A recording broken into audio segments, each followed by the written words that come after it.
Bienvenidos, mi nombre es Jamil Jiménez, yo soy uno de los pastores acá en la iglesia en Granada, un servidor de ustedes, y hemos iniciado semanas atrás una serie que hemos llamado El Mensaje de la Ciudad, y es que queremos seguir en la Escritura, como la Escritura nos habla a nosotros los creyentes como parte integral, como parte importante del proceso de Dios en la ciudad donde Él nos pone. El plan de Dios no es algo que quedó olvidado, el plan de Dios es algo que está en proceso y ustedes y yo somos parte de ese proceso de una u otra manera. Interesantemente, sea que usted lo crea o no, sea que usted lo sienta o no, usted es parte de este proceso que Dios está llevando a cabo, no solo en su vida de manera individual, pero en otros que están alrededor suyo. Así que la pregunta para nosotros es ¿cómo hacer que el mensaje de la ciudad resulte atractivo? ¿De qué manera ustedes y yo podríamos lograr que el mensaje de la ciudad impacte a otros? ¿Cómo hacemos que ellos quieran llegar? ¿A quiénes hemos nosotros de atraer? Jesús en su ministerio demostró un especial interés por los pecadores y se enfocó en atraer, yo diría que a 4 grupos de personas: a personas que eran curiosos, a personas que estaban buscando en verdad comprender el estado de sus vidas, a personas que ya empezaban a encontrar cierta admiración en quién era Dios, y también a personas que ya empezaban a adorar a Dios, a ver a Dios como lo que era. Y ustedes y yo podemos ver a estos grupos de personas en las relaciones de Jesús. Y yo quiero que ustedes y yo, mientras vamos a la ciudad, aprendamos a identificar a estas personas y a estos grupos. He puesto como título esta mañana el sermón Atrayendo a los curiosos, y quiero animarlos a que me acompañen a leer un pasaje en la Escritura en Deuteronomio capítulo 4. Deuteronomio capítulo 4, versículos 5 al 8. Es un pasaje bien interesante, bien desafiante. Miren lo que dice la Escritura: miren, yo les he enseñado los preceptos y las normas que ordenó el Señor mi Dios, para que ustedes las pongan en práctica en la tierra de la cual ahora van a tomar posesión. Dice el versículo 6: obedézcanlos y pónganlos en práctica, así demostrarán su sabiduría e inteligencia ante las naciones. Ellas oirán de todos estos preceptos y dirán: en verdad, este es un pueblo sabio e inteligente. Esta es una gran nación. ¿Qué otra nación hay tan grande como la nuestra? ¿Qué nación tiene dioses tan cerca como lo está de nosotros el Señor, nuestro Dios, cada vez que lo invocamos? Y dice la Escritura: ¿y qué nación hay tan grande que tenga normas y preceptos tan justos como toda esta ley que hoy les expongo? Y de allí podíamos sacar centenares de enseñanzas. Se han escrito volúmenes completos hablando acerca de estas declaraciones, y me gustaría mucho que pongamos en nuestra mente estos conceptos que son puestos delante de nosotros, para que nosotros hagamos de esta misión algo atractivo. Ahora, hacer la misión de Dios de tal manera que resulte atractiva para otros es mucho más allá que la definición cosmética que esto de ser atractivos para otros tiene hoy en día. Hoy en día ser atractivo resulta en luces, en sonidos. Ya nos han sugerido aquí cómo poner este salón de una manera tal que resulte impactante para los que vengan a este salón, o hacer del santuario un lugar que, como los ingenieros de luces y sonidos saben, sería muchísimo más impactante para las personas que entren. ¿Qué programas usar? qué shows presentar, cómo hacer que esto se convierta en algo atractivo. Pero en verdad es lo que nos queremos proponer, es que el estilo de vida de los creyentes, el estilo de vida de quienes creemos en estos preceptos, en estas normas, resulte atractivo para quienes se relacionan con nosotros de manera directa o indirecta. Que por encima de lo que usted le diga a sus hijos o a sus nietos o a sus hermanos, ellos al observar su forma de vida, esas relaciones directas que usted tiene, ellos tengan que decir: algo está pasando en la vida de mi papá, en la vida de mi esposo, en la vida de mi esposa. Algo está pasando en la vida de mis hijos. Me gustaría saber qué es. Pero también que su estilo de vida resulte interesante para las relaciones indirectas suyas, sus vecinos, sus compañeros de trabajo. Entonces, la idea de hacer atractivo este mensaje, y esta mañana queremos hablar acerca de los curiosos, cómo crear curiosidad por este mensaje, por estas normas, por estos preceptos, según nos dice la Escritura. Dice: ¿qué nación hay tan grande que tenga normas y preceptos tan justos como toda esta ley que les expongo? Ahora, cuando yo hablo de estilo de vida, a veces es muy aplastante esa declaración. Generalmente nos han enseñado que tiene que haber en nosotros un estilo de vida impecable. Y de eso vamos a hablar enseguida. Pero cuando uno ve la Escritura, uno encuentra declaraciones como estas. Por ejemplo, uno de los profetas dice: ay de mí, que soy hombre de labios inmundos y que habito en medio de un pueblo de labios inmundos. Uno de los centuriones se acerca a Jesús y le dice: yo no soy digno de que entres en mi casa.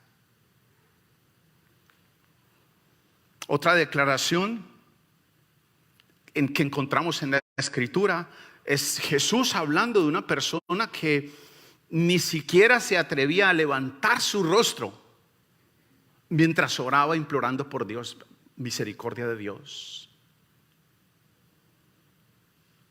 El apóstol Pablo dice: ay de mí, ¿quién me librará de este cuerpo de muerte? La Virgen María dice: he aquí la sierva del Señor.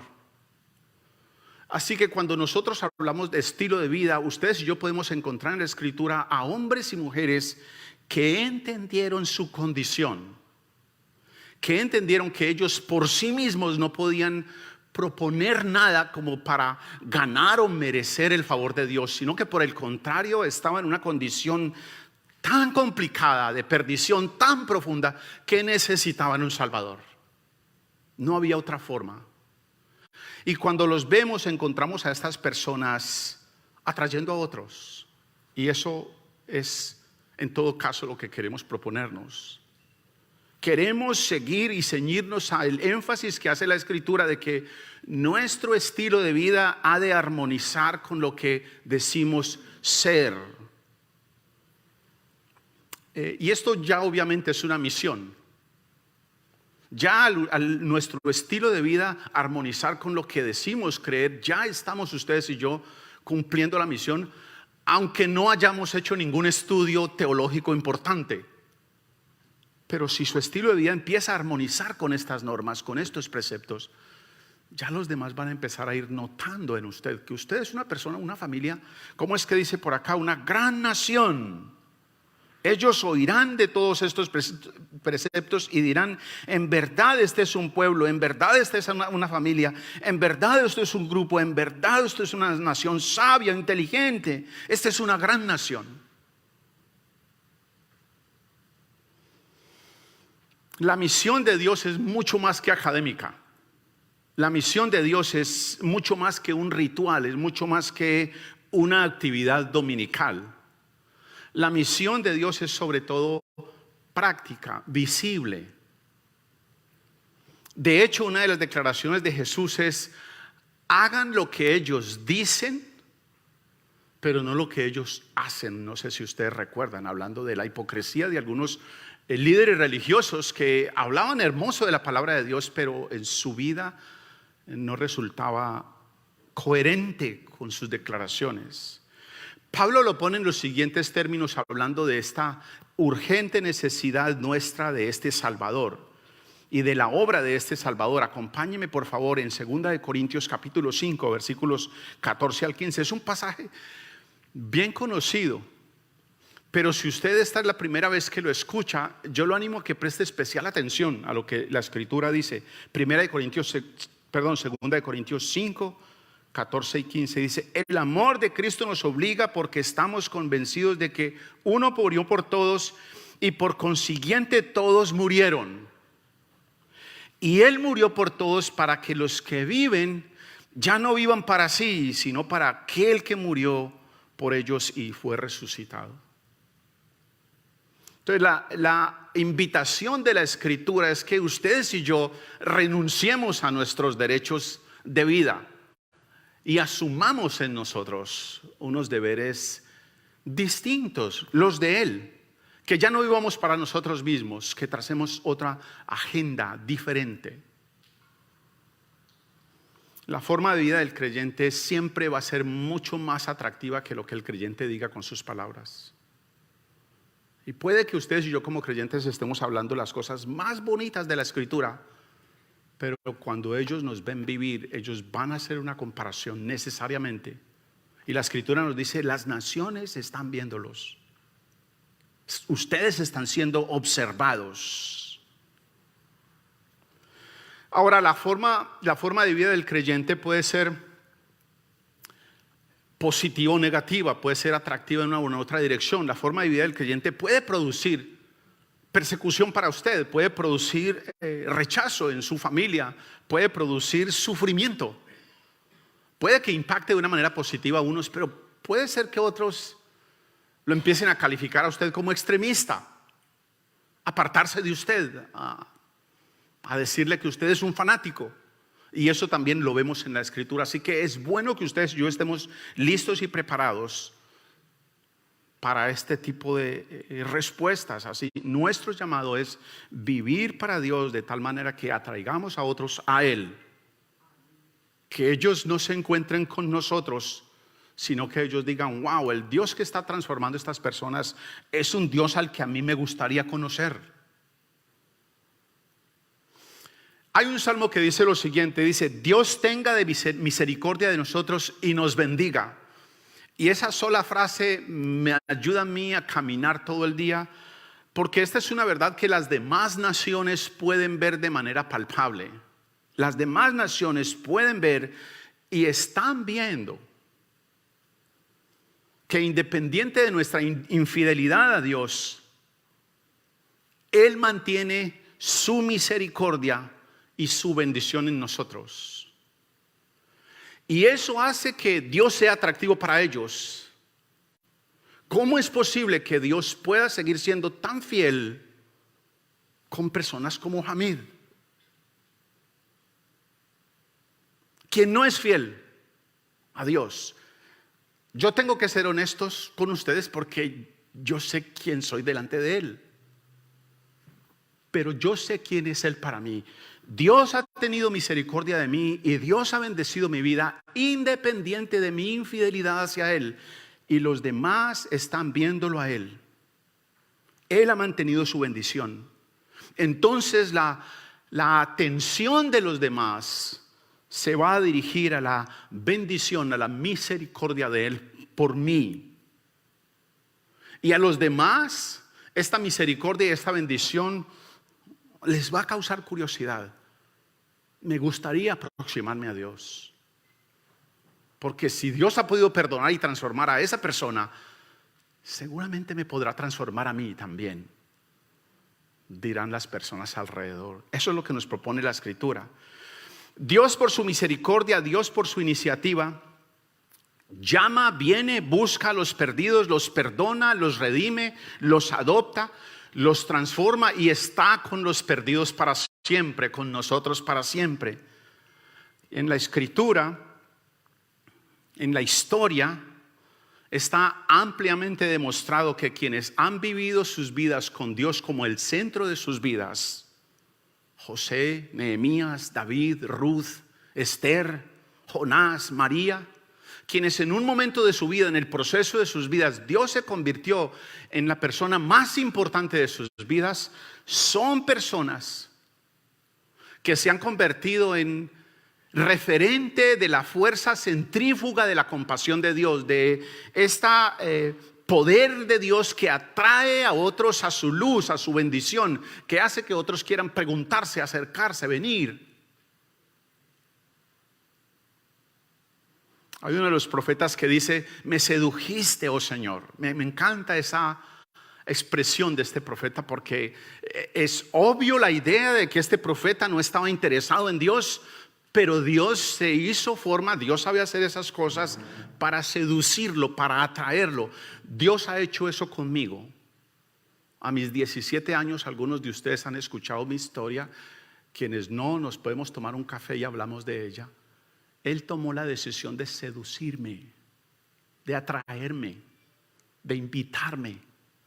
Y después de esos 17 años, no les voy a decir el resto, no he parado de conocer a este Dios cuya misericordia y cuya bendición me siguen abrumando. Mire lo que dice el apóstol Pablo cuando le escribe a uno de sus discípulos, a Tito. Hace una recomendación interesante. Tito escribiendo dice lo siguiente, Tito capítulo 2, versículos 9 y 10. Dice: enseña a los esclavos a someterse en todo a sus amos, a procurar agradarles y a no ser respondones. No deben robarles, sino demostrar que son dignos de toda confianza, para que en todo hagan honor a las enseñanzas de Dios nuestro Salvador. Y sigue hablando. Ahora está hablando a un grupo de personas que están siendo abusadas. La Escritura para nada está promoviendo la esclavitud, pero está promoviendo una actitud interna del corazón transformado y una respuesta a un tipo de abuso o a un tipo de oportunidad. Que no roben.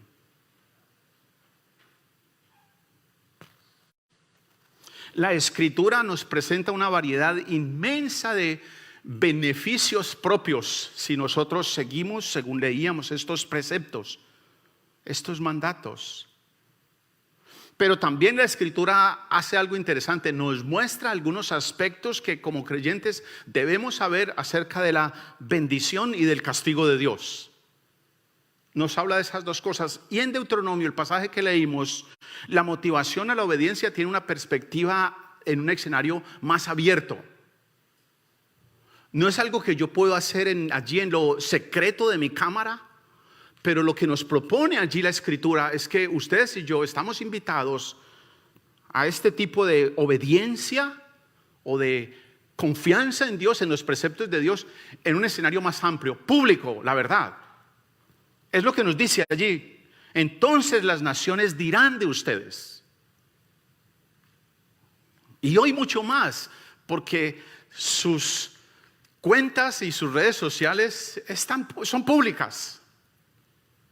Todos las ven. Hablaba con un amigo que se mueve en este ambiente de la internet y de las famosas redes privadas y me dice: no hay nada privado. No es privado. En verdad estamos expuestos. Así que esta invitación es que mientras otros observan la vida del pueblo cuyo Dios es el Dios creador del cielo y de la tierra, ustedes y yo hemos de estar dispuestos o abiertos a ser vistos. Es lo que nos dice la Escritura. Es mucho más que una visibilidad interna. Es que esta visibilidad puede ser positiva, es que esta visibilidad puede ser negativa.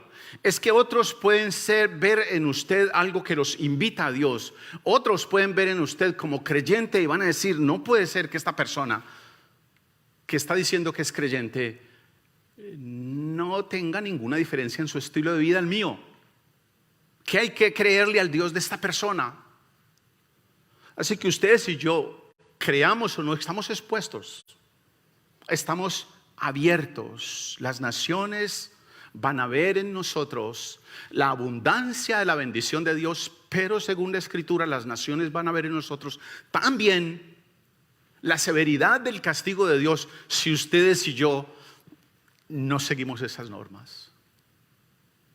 Si ustedes y yo adoramos otros dioses. Uno de los hermanos en la iglesia me dice: yo estoy convencido que nuestra generación está bajo el juicio de Dios, estamos alejándonos de Él. Acompáñenme por favor, mire lo que dice Deuteronomio capítulo 29. Yo no quiero que se asusten demasiado, sino lo suficiente. O que por lo menos nos inspire la Escritura en reverencia y demos gracia a este Dios que ha decidido amarnos y tener misericordia de nosotros, bendecirnos y tener misericordia de nosotros.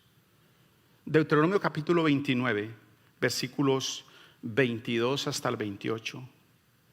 Sus hijos y las generaciones futuras y los extranjeros que vengan de países lejanos verán las calamidades y enfermedades con que el Señor habrá azotado esta tierra. Toda ella será un desperdicio ardiente de sal y de azufre, donde nada podrá plantarse, nada germinará y ni siquiera la hierba crecerá. Será como cuando el Señor destruyó con su furor las naciones de Sodoma y Gomorra, Admá y Zeboyín. Todas las naciones preguntarán: ¿por qué trató así el Señor a esta tierra? ¿Por qué derramó con tanto ardor su furia sobre ella? Y la respuesta será: porque este pueblo abandonó el pacto de Dios, del Dios de sus padres, pacto que el Señor hizo con ellos cuando los sacó de Egipto. Se fueron y adoraron a otros dioses. Se inclinaron ante dioses que no conocían, dioses que no tenían por qué adorar. Por eso se encendió la ira del Señor contra esta tierra y derramó sobre ella todas las maldiciones escritas en este libro. Y como ahora podemos ver, con mucha furia y enojo el Señor los arrancó de raíz de su tierra y los arrojó a otro país. Ahora, nuevamente, esto es un escenario público. Las naciones están viéndonos. Nuestra fe no es más privada. Nuestra fe es completamente pública. Ahora, si ustedes quieren animar sus corazones un poquito más, lean el capítulo anterior de Deuteronomio, el capítulo 28. Oren antes de leerlo. Escuchen lo que la Escritura les dice, porque es bien serio. Y cuando uno ve la historia, todo lo que ha pasado es eso: es que nosotros nos hemos rendido a otros dioses. Al Dios de la comodidad, por ejemplo, o al dinero, o al placer, al tener, al saber.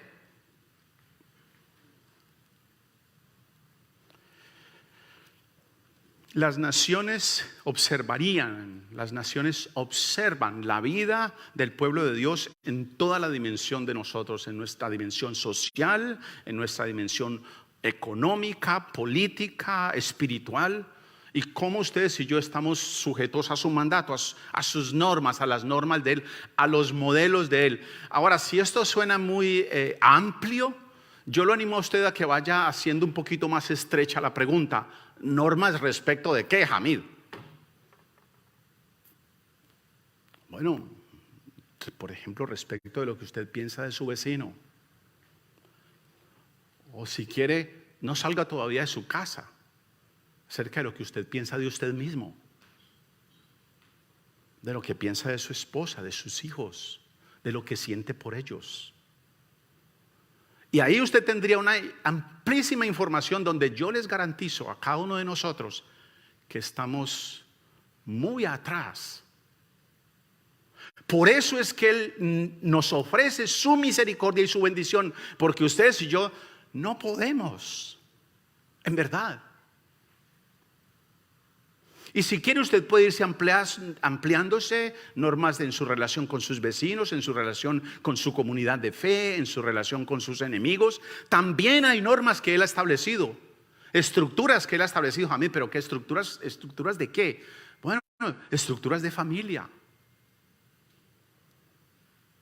Estructuras de esposo, estructura de padre, estructuras de hijos. ¿Cómo Él establece eso en la Escritura? ¿Cuáles son esas normas y decretos que Él ha dicho y por los cuales las naciones alrededor nuestro dirán: wow, esta es una nación fuerte, esta es una nación sabia? ¿En dónde nosotros hemos de enfocar toda nuestra atención para que los demás puedan compararnos?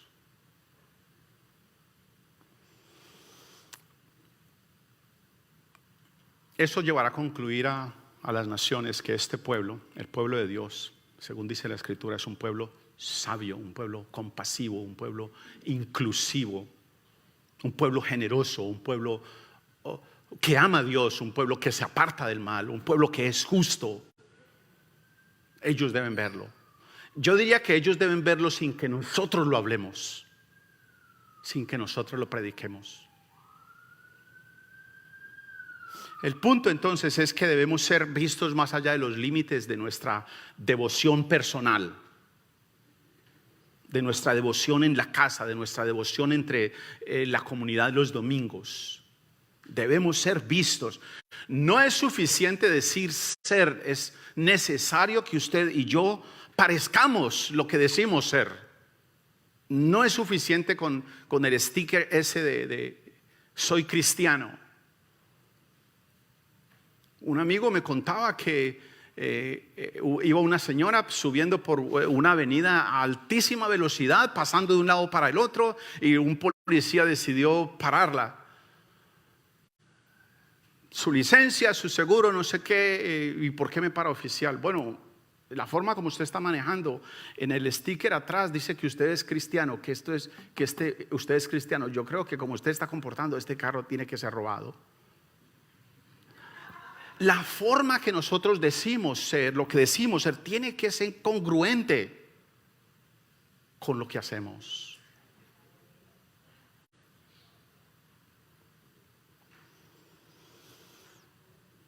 Debemos pues entonces parecer lo que decimos ser, y eso ya es una misión. Ya ahí usted está siendo misionero en la ciudad, ya ahí está funcionando como hijo de Dios.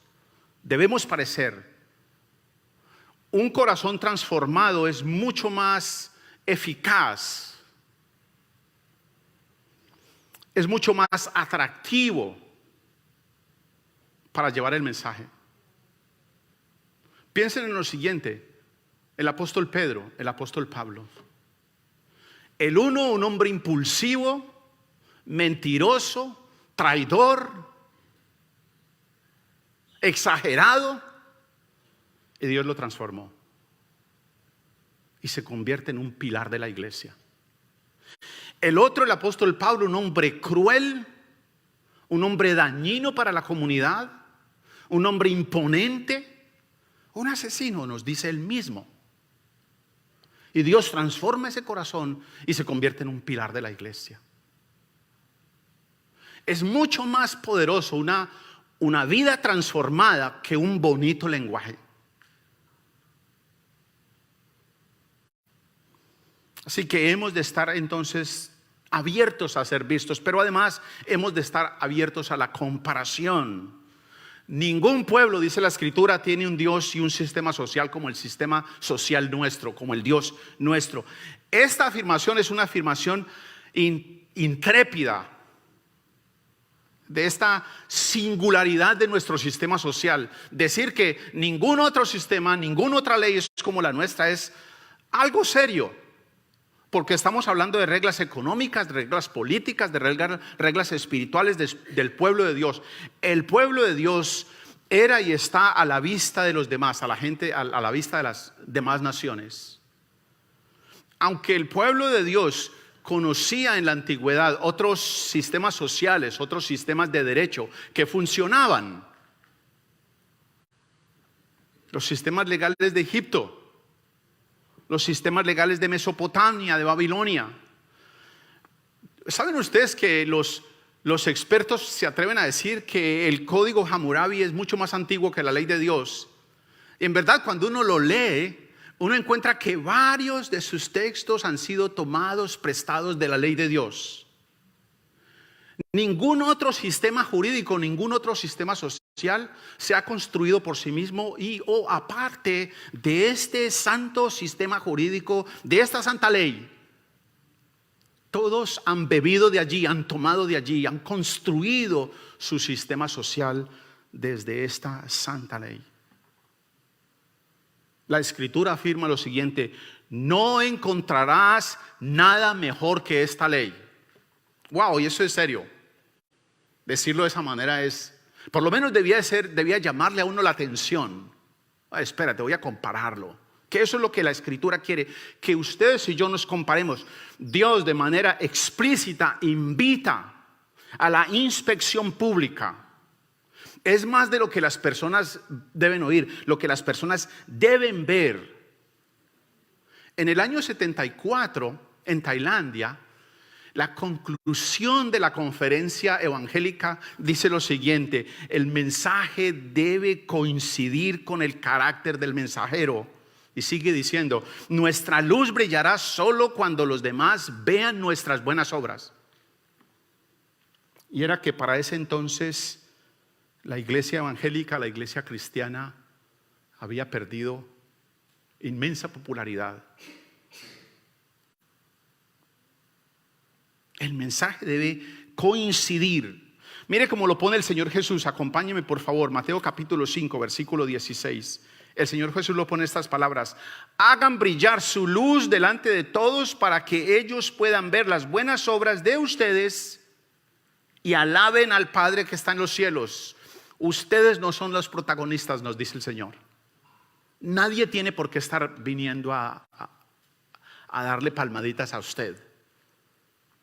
Su acción debe de mover la gente hacia Dios. Y mire lo que dice Primera de Juan. Acompáñeme por favor, Primera de Juan capítulo 2, versículos 3 al 6. Dice así la Escritura: ¿cómo sabemos si hemos llegado a conocer a Dios?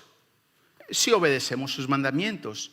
El que afirma lo conozco pero no obedece sus mandamientos, y la Escritura no se guarda ni se pone con términos políticos, es un mentiroso y no tiene la verdad. En cambio, el amor de Dios se manifiesta plenamente en la vida del que obedece su palabra. De este modo sabemos que estamos unidos a Él. El que afirma que permanece en Él debe vivir como Él vivió. No hay confusión. Tenemos allí una persona de referencia a la que ustedes y yo podemos ir y preguntar: ¿cómo vivió Jesús? ¿Cómo respondió cuando lo insultaban? ¿Cómo respondió ante la adversidad política? ¿Cómo respondió ante las necesidades económicas? ¿Cómo respondió ante...? Ahí está el ejemplo. Y si usted y yo decimos que lo seguimos y que creemos en Él, entonces la invitación acá es que vivamos como Él vivió. Intentémoslo. El resultado de dicha comparación es que la ley que nos gobierna como pueblo de Dios se encontrará superior, más grande, más sabia a todas las demás leyes. Y ya lo hemos dicho desde este púlpito, y posiblemente esta no vaya a ser la última vez que lo diga. Nuestra ley se pone por demás muchísimas veces a las leyes de nuestras cortes. Tenemos que respetar las leyes de nuestras cortes, pero la ley que gobierna nuestras vidas es la ley de esta corte, esta santa corte que nos propone estándares, que nos propone estructuras. Las leyes de nuestro condado, de nuestro estado, de nuestra nación nos están diciendo que algunas de estas estructuras no tienen mayor validez. Usted y yo tenemos que tomar una decisión. Si son estas estructuras en verdad válidas para nosotros o no, y mantenernos como familia, como padres, como esposos en esa línea. Lo demás parece muy oscuro y confuso alrededor, pero esta declaración extraordinaria de que nada hay como esta ley ordena a todas las naciones y ordena a nosotros como nación de Dios a escultar esta ley, a buscar en esta ley, a analizar esta ley, a comparar esta ley con las demás leyes. cualquier otra ley social, cualquier otra ley que exista, por antigua o moderna que sea, Dios nos invita e invita a las naciones que no creen en Él también a que la comparen con su norma, a que la filtren. Al final, ustedes y yo seremos juzgados por esta ley, no por ninguna otra ley. Los códigos sociales de las naciones, de los imperios, han cambiado, todos. Han evolucionado, se van ajustando de acuerdo al calor político, de acuerdo a las preferencias morales. Van cambiando, mientras que Dios es el mismo ayer, hoy y por los siglos, dice la Escritura. Mientras que cielo y tierra pasará, pero mis palabras no pasarán, dice el Señor Jesús. Mientras que ni una jota ni una tilde de estas palabras pasarán hasta que todo sea completado. Ningún otro sistema social de ninguna nación, de ningún imperio, de ningún reino puede hacer este tipo de declaraciones. Ningún otro puede decir: no hay ley que se compare con la mía. Jesús dice: cualquiera pues que me oye estas palabras y las hace. ¿Recuerdan ustedes ese pasaje? Si no lo recuerdan, los invito. Mateo capítulo 7, del 24 al 27. Jesús hace una comparación directa. Quien las oye y las hace es una persona prudente. Quien las oye y no las hace es una persona insensata. Usted y yo tenemos que tomar la decisión. Si le creemos a Jesús en esa comparación que él hace, y decidir si vamos a vivir en la insensatez o en la sensatez. Y está en nosotros. Él ya nos dijo lo que hay que hacer. Él ya nos dio el poder para hacerlo. El Espíritu Santo está en nosotros. Lo demás es ponerlo en práctica, quererlo hacer. Escuchar. Esta mañana alguien decía en la escuela dominical: es que yo sé lo que el Señor me dice, pero yo no escucho lo que el Señor me dice. Entonces tenemos que estar abiertos a ser vistos, tenemos que estar abiertos a ser comparados, tenemos que estar abiertos al desafío. Y el desafío misionero es que si vivimos como Dios nos dice, las naciones se van a dar cuenta de la calidad de vida ética del pueblo de Dios. Van a querer venir a nosotros, va a servir de atracción, de magneto, de imán para ellos, y van a querer decir: wow, aún por curiosidad, algo está pasando allá. ¿Recuerda lo que pasó con el carcelero y Pablo, ellos presos? Pedro, ellos presos, en las condiciones de injusticia más increíbles, y estaban cantando y adorando a Dios. Y el carcelero no podía entender eso, y hubo una manifestación extraordinaria del poder de Dios. Y todo lo que pasa es que este carcelero y la familia de este carcelero, paganos, se ven inquietados, se ven atraídos.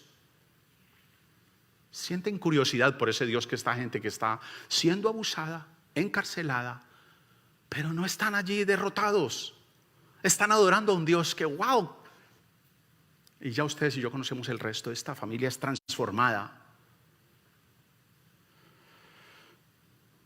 Nosotros como pueblo de Dios reconocemos nuestra condición. No se trata de nosotros, en verdad nosotros no podemos. Nosotros como pueblo de Dios agradecemos nuestra redención. Nosotros como pueblo de Dios celebramos nuestra transformación. Como pueblo de Dios caminamos por sus promesas. Y los demás pueblos nos verán. Así sea por curiosidad. Hay un episodio que me gusta mucho en el Antiguo Testamento con el rey Salomón, y quiero invitarlos por favor a que me acompañen. Solo voy a leer unos pocos versículos. Primera de Reyes capítulo 10. Este es un pasaje que algunos de ustedes conocen. Ya he dicho como que 3 o 4 de estos pasajes que hemos leído esta mañana, algunos de ustedes conocen, posiblemente algunos de ustedes no. Lean la Escritura. Hay historias fascinantes allí. Mire, Primera de Reyes capítulo 10, versículos 1 y 2, y luego los versículos 6 al 9. Dice: la reina de Saba se enteró de la fama de Salomón, con la cual él honraba al Señor.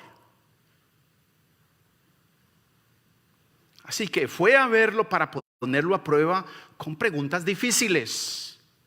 Llegó a Jerusalén con un séquito muy grande. Sus camellos llevaban perfumes y grandes cantidades de oro y piedras preciosas. Al presentarse ante Salomón le preguntó todo lo que tenía pensado. Y sigue la lectura, versículo 6, acompáñeme por favor. Entonces le dijo al rey: todo lo que escuché en mi país acerca de tus triunfos y tu sabiduría es cierto. No podía creer nada de eso hasta que vine y lo vi con mis propios ojos, pero en realidad no me habían contado ni siquiera la mitad. Tanto en sabiduría como en riqueza superas todo lo que había oído decir. Dichosos tus súbditos, dichosos esos servidores tuyos que constantemente están en tu presencia bebiendo de tu sabiduría. Y ya ustedes y yo sabemos que la sabiduría de Salomón había sido vertida en él por Dios, no era la de él. Versículo 9. Y alabado sea el Señor tu Dios. Mire el impacto en el corazón de esta mujer.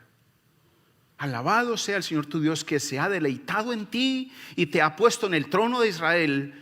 En su eterno amor por Israel, el Señor te ha hecho rey para siempre, rey para que gobiernes con justicia y rectitud.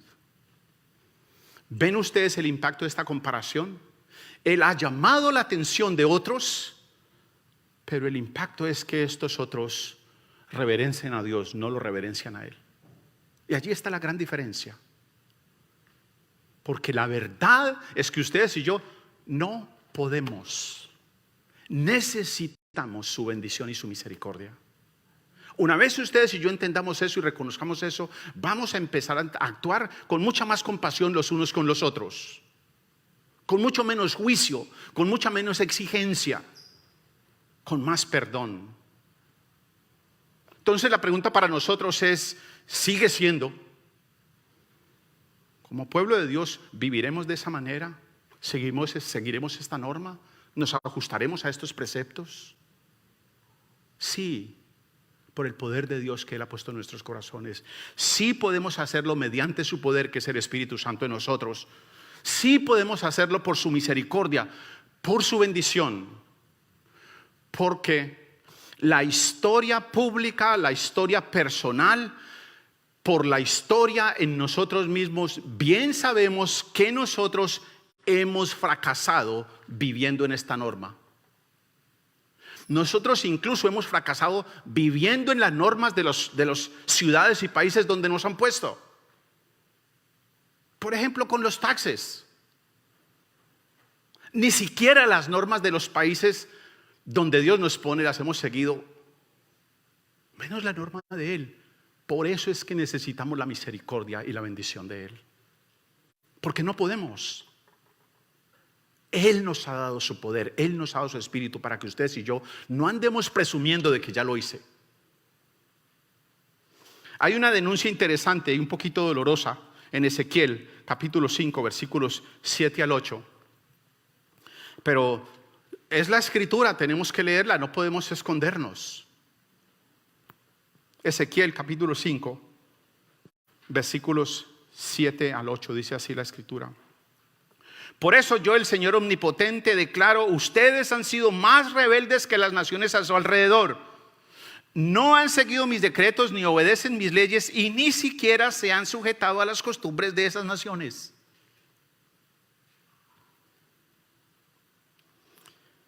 Por lo tanto, yo, el Señor omnipotente, declaro: estoy contra ti, Jerusalén, y te voy a castigar a la vista de todas las naciones. Nuestra exposición, nuestro desafío es que seamos visibles. Ellos nos están viendo. No importa lo que usted quiera esconderse o yo quiera esconderme, no se están viendo.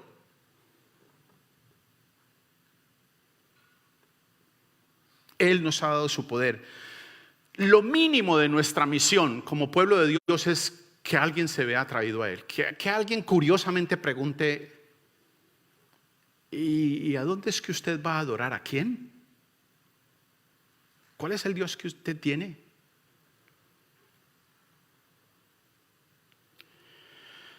Debemos hacer que quienes nos rodean sientan curiosidad se animen a ver quién es Dios. La cercanía de Dios es por definición invisible. ¿Qué es lo que ellos verán entonces a usted, a mí? Ellos nos van a ver a nosotros. Y según dice la Escritura, ustedes y yo somos el reflejo de Dios. Así que en buena medida ellos están en usted viendo a Dios, al Dios que usted cree, que dice creer.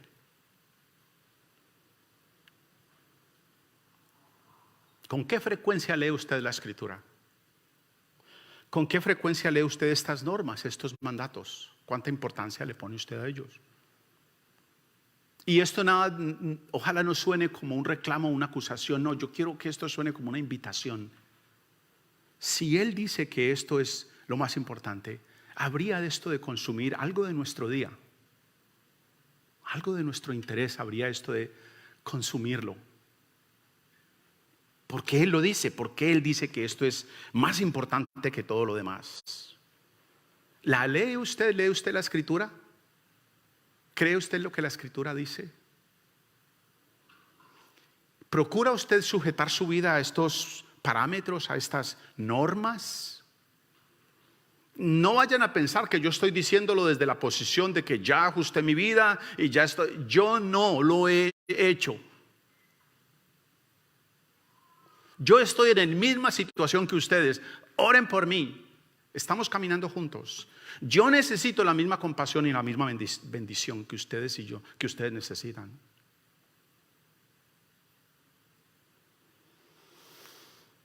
El Evangelio nos presenta entonces una dirección clara. El Evangelio nos presenta una dirección que transforma. El Evangelio nos presenta una dirección que requiere que usted y yo seamos agradecidos, que con humildad nos relacionemos con la gente alrededor, creyentes o no, sabiendo que ustedes y yo somos representantes del Señor. Él puso alrededor nuestro personas que nos están sirviendo, las naciones nos están sirviendo. Yo no me canso de decir esto. Usted está sentado ahí porque alguien hizo esa silla. No sabemos si era creyente o no. Su ropa, la que usted está vistiendo, alguien la diseñó, alguien la cosió.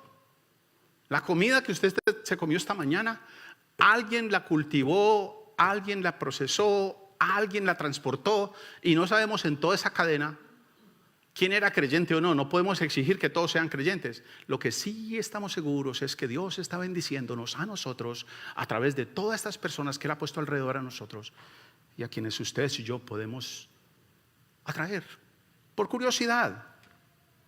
Pero la Escritura y el Evangelio también nos propone coraje, un coraje compasivo, como lo hace el Señor, para animar a las personas alrededor nuestro que no estén viviendo correctamente, a que se comparen sus vidas con esta norma y a que juntos caminemos. No decirles yo ya lo logré, porque eso es mentira, sino venga, caminemos juntos. El Evangelio nos propone que ustedes y yo transformemos la forma de liderar a la gente mediante el servicio. Es lo que el Señor nos dijo, ¿no? Él no vino a ser servido, Él vino a servir. Ustedes y yo lideramos a los demás mediante el servicio, mediante la entrega. Así que, queridos hermanos, mientras vamos en la ciudad, mientras nos desempeñamos en la ciudad, recuerden que ustedes yendo en la ciudad tienen de Dios la invitación, tienen de Dios la autorización, tienen de Dios el poder, tenemos de Dios el poder. Él nos lo ha entregado mediante el Espíritu Santo para que ustedes y yo atraigamos a otros. Ustedes y yo tenemos el privilegio, el honor de establecer una diferencia visible ante las demás naciones que aún no han llegado a creer en Dios y en su palabra como la norma de vida, la norma de fe de ellos. Ustedes y yo somos, Jesús lo dice de una manera interesante, la sal y la luz. Es una invitación extraordinaria. Ustedes y yo somos un libro abierto. Sea que seamos fieles o infieles, en verdad, ustedes y yo somos un libro abierto para las naciones. Lo que nos dice la Escritura es eso. Estamos expuestos. Así que, por su poder, por el Espíritu Santo en nosotros, podemos causar curiosidad. Podemos causar curiosidad suficiente en otros para que quieran venir y adorar a Dios. Oremos juntos. Señor, gracias por esta mañana, gracias por tu cuidado, gracias por tu compasión para nosotros, gracias por tu bendición, gracias porque ella no depende de nuestra búsqueda, de nuestro interés, de nuestra fidelidad, sino depende de tu compasión, de tu generosidad, de tu provisión. Gracias porque tu proceso de transformación ha empezado. Gracias porque lo vas a concluir. Ayúdanos a nosotros a caminar viendo eso que ya estás haciendo. No lo que aún no has transformado, Señor, sino lo que ya estás transformando en nosotros. Aviva nuestra esperanza.